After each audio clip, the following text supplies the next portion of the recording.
सगळ्यांना एक सोपा प्रश्न विचारतोय, आपली माती जिवंत आहे का?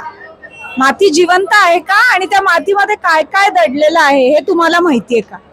ही माहिती इतकी महत्वाची आहे की ह्यामुळे आपल्याला हे कळतं की आपली माती जर का ह्याच्यामध्ये अशा हजारो प्रकारचे जे सूक्ष्म जीव आहेत, काही कीटक आहेत, अनेक प्रकारच्या बुरशी आहेत, हे ते सतत आपल्या झाडांच्या मुळांना पोषण द्रव्य देत असतात, त्याबरोबर आपल्या झाडांची वाढ चांगली करायला मदत करत असतात. त्यामुळे ही जी सगळी जैवविविधता आहे ती आपण जपली पाहिजे, ही माती आपण जपली पाहिजे, ही विविधता जपली पाहिजे. ती झालं तर आपलं शेत चांगलं राहणार, उत्पन्न चांगलं मिळणार. हा एक संदेश आम्ही सगळ्या शेतकऱ्यांना बांधवांना देतोय. आणि आपली माती जपा, सगळ्यांचं आरोग्यापासून ते आपल्याला उत्पन्नापर्यंत सगळ्या गोष्टी या मातीमध्ये दडलेल्या आहेत. तर ही माहिती आपण पुढे विस्तारामध्ये या चॅनल गावकरी चॅनल वरती तुम्हाला नक्की बघायला मिळेल. धन्यवाद.